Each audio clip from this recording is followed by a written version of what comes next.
Yes, well, the Dalai Lama has arrived in Ottawa ahead of a conference that will be held this weekend of Tibetan exiles and their supporters. The Dalai Lama has been in exile in northern India since 1959 because China claims Tibet as part of its territory. Dicki Chhoyang is a member of the Tibetan exiled government and is one of just 2 Canadians who are members of the government. She joins us now from our studios in Ottawa.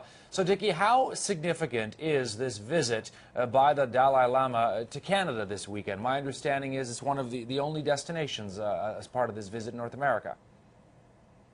Hi, Todd. Just before I answer your question, I'm actually the only Canadian as part of the new cabinet, and I'm one of 2 women out of 7 cabinet members. Thank you for clarifying that. Okay. And so to answer your question about the significance of His Holiness's visit, his visit to Ottawa is actually following some stops in the United States, namely a gathering of Nobel laureates that took place in Chicago. And here in Ottawa, the significance, I think, is the fact that it's his first visit to Canada after last year's decision from his part to transfer all his political power to the elected leadership of the Central Tibetan Administration. So in the past, he's come as a religious leader, but this time it's very much true in the way that he's really clearly defined his role as strictly in terms of religious, as a religious leadership. And the political leadership is now assumed by Dr. Lobsang Sangye, who is the elected leader of the Central Tibetan Administration. Dicki, for Canadians unfamiliar with the situation in Tibet, maybe you could explain to them, tell us about Tibetan rights as they stand right now.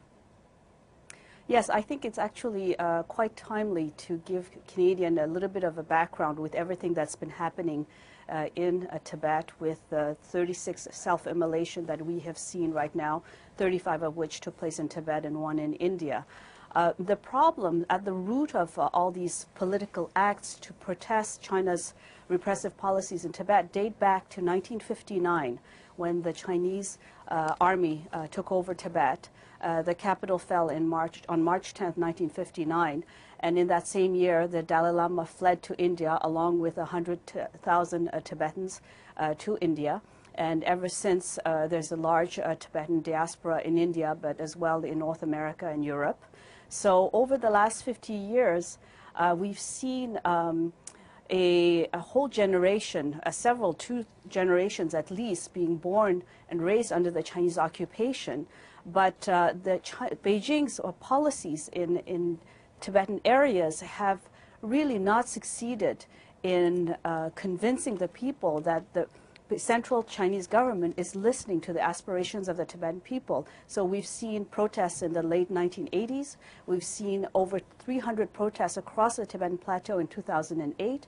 And then since 2009, we've seen the ongoing cycle of self-immolation, which are really political acts which are a way for Tibetans to express their emphatic rejection of China's failed policies in Tibetan areas. Across the 35 self-immolation in Tibet, the demands have been very consistent.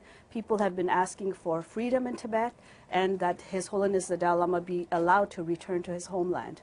You know, Dicki, it's interesting you're talking about these self-immolations. 30 or more in the past year. Many of those people have died. I'm curious, interesting question for you. Do you ever worry that Western governments, including Canada, are going to put economic opportunities with China ahead of Tibetan issues? Sort of a deal with the devil, so to speak. Well, China, the reality is an economic force to be reckoned with. But we still keep having hope in Chinese civil society, hope in the international community that they will see the righteousness of supporting the Tibetan movement, because it stands for nonviolence in an age where people are resorting to terrorism and fundamentalism. Ours is a movement where we have really stuck to nonviolence, not as a political strategy, but because it's a core value. And I think that as members of the global community, we need to encourage movements that seek to resolve conflicts through dialogue, like we've been trying to do. His Holiness the Dalai Lama's representatives have met with Chinese leadership for 9 rounds. The last round dates back to almost 2 years now. We've really made considerable effort from our part to seek a solution to the current situation inside Tibet. We've submitted a memorandum on genuine autonomy where we've proposed a way for the Tibetan community to remain as part of China, but be a genuinely autonomous region within the legal framework of the Chinese Constitution. And we've also been very open to say we're ready to resume the dialogue any time, any moment, without any precondition.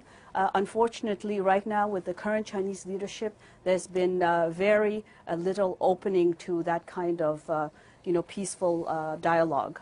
Dicki, in 2006, the House of Commons voted to make the Dalai Lama an honorary Canadian citizen. That angered China. This year in February, Prime Minister Stephen Harper went to China to promote trade between our two countries. But at that time, he said that he would continue to advocate for improved human rights conditions. What do you expect that these two leaders will say? Because I understand at some point today there will be a private courtesy meeting.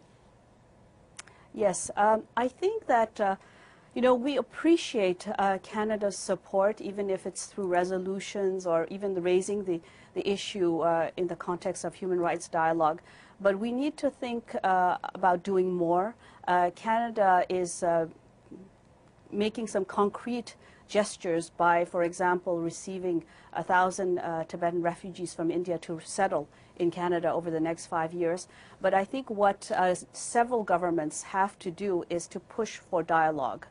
That is really the only way to resolve the Tibetan issue. And dialogue, while His Holiness is still with us, because he is such a highly respected figure, both within the Tibetan community, but also by the international community. So the Chinese leadership right now fails to see him as part of the solution. And so we really hope that by having different governments speak to Chinese leadership to encourage them to be a little bit more far-sighted in how to address the current situation in Tibet. Dicki Chhoyang is a member of the exiled Tibetan government, the only Canadian member of that government, joining us from Ottawa. Thank you very much for your time, Dicki. Always a pleasure talking to you. My pleasure, Todd.